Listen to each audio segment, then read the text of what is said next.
Vous devez absolument éviter de tomber dans ce piège dans la partie 4 du TOEIC. Je vous explique tout ça après l'intro.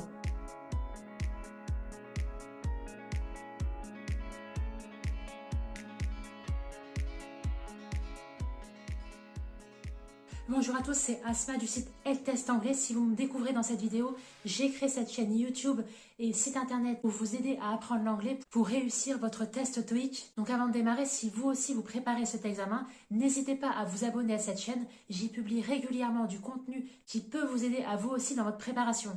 Pour bien comprendre ce piège, je vais revenir très brièvement sur le format de cette partie-là. Ce qu'il faut savoir, c'est qu'elle a pratiquement le même format que la partie précédente, la partie 3, sauf que là, vous avez seulement 30 questions auxquelles vous devez répondre, réparties sur 10 enregistrements audio qui correspondent à des monologues, c'est-à-dire qu'il n'y a qu'une seule personne qui parle à chaque fois, contrairement à la partie 3 où vous avez 2 ou 3 personnes. Et là, ici, pertinemment, le piège, ça va être au niveau des différents accents, mais aussi au niveau du débit de parole de la personne qui peut être assez rapide.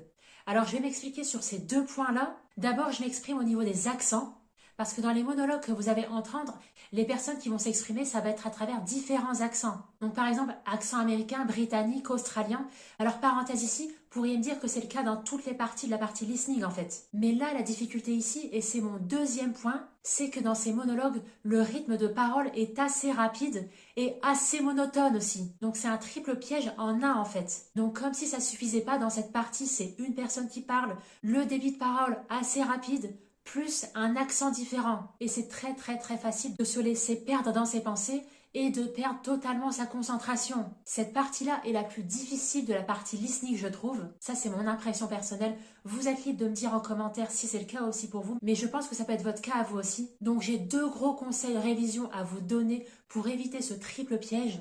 Donc mes deux conseils fondamentaux ici, ça va être de vous habituer à écouter de l'anglais réel perpétuellement. Alors pour écouter, il y a deux approches que vous devez adopter.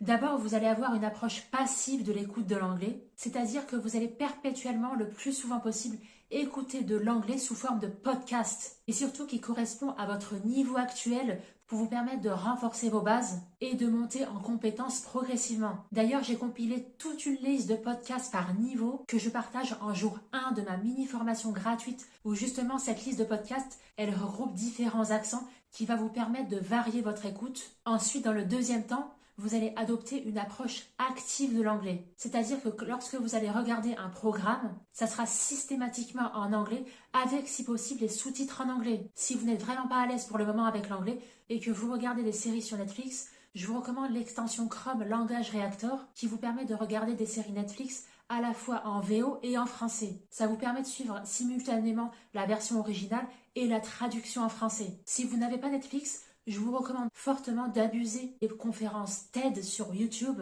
parce que c'est le meilleur entraînement pour vous habituer à écouter et comprendre ce qu'une seule personne dit sur plusieurs minutes. Et ça, c'est pertinemment le format de la partie 4 du TOEIC. Ça va aussi fortement vous aider à travailler votre capacité de concentration. Si vous n'êtes vraiment pas à l'aise, alternez entre l'anglais et le français, mais privilégiez le plus possible l'anglais, au moins tout au long de votre préparation TOEIC.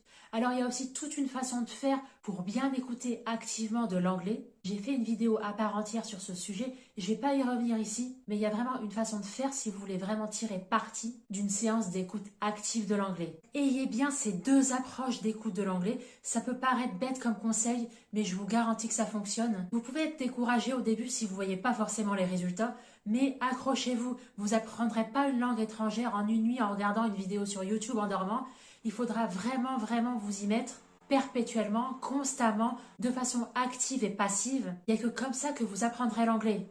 Et là, le conseil bonus que je vous donne, que je dis à chaque fois pour toutes les parties, c'est de vous entraîner dans les conditions réelles de l'examen. C'est-à-dire, déjà, vous allez faire évidemment le maximum de TOEIC blanc avant le jour J. Mais en plus de ça, pour préparer pertinemment la partie 4, vous allez vous entraîner avec stratégie. Vous allez faire les exercices sans faire pause à l'enregistrement audio comme durant l'examen. Et vous allez consacrer autant de temps à la correction. Vous allez reprendre à chaque fois chaque exercice. Vous allez réécouter l'enregistrement audio avec la transcription. Vous allez revenir au fur et à mesure sur les questions où vous vous êtes trompé, apprendre le vocabulaire qui vous manque. C'est comme ça que vous allez progresser. Le TOEIC, c'est pas seulement un test d'anglais, C'est un examen stratégique et aussi qui va vous demander de mobiliser votre concentration. Et en parlant stratégie, il y a tout un volet aussi pour répondre efficacement aux questions.